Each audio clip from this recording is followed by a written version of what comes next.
जो हमारे सामने आकाश वृत्ति से आया यौवन अवस्था में वही पाया, अन्यथा भूखे रह गए। जब हम हर समय अपने को विवेक के द्वारा सावधान रखे तो हम कभी निराश नहीं हुए, कभी उदास नहीं हुए, कभी ऐसा नहीं लगा कि यार हम दुखी, कभी नहीं लगा। उसी का फल है कि उस सुख का संकेत मिल गया जहाँ दुख की निशानी भी नहीं है। वही उसी के बच्चे हो, हम सब उसी धातु से बने हुए हैं। हम इतना क्यों परेशान हो जाते हैं? हम ये देखते हैं अपने लोग थोड़ी बात बिगड़ गई परेशान, नहीं बिगड़ी तो बिगड़ जाने की संभावना में परेशान है।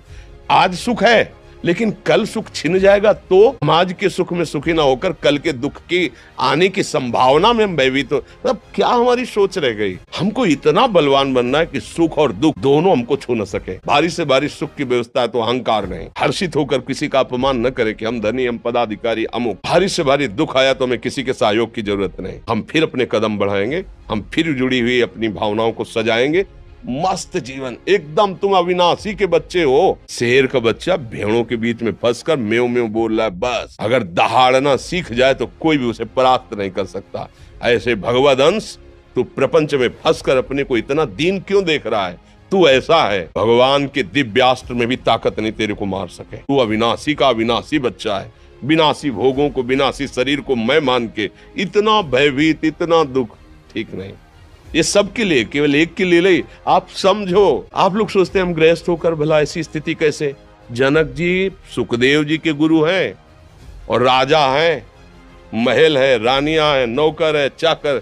क्या सुखदेव जी जिनके शरीर में लंगोटी भी नहीं है, दिगंबर, परमहंस के गुरु है जनक जी जो राजा हैं।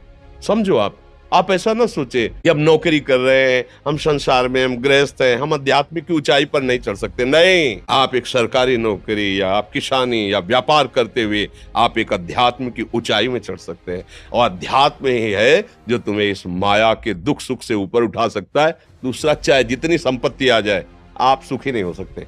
सब देख लो, आंख खोल के देख लो। अध्यात्म ही है जो तुम्हें हर कष्ट सहकर मुस्कुराकर जीने का रास्ता बता देगा।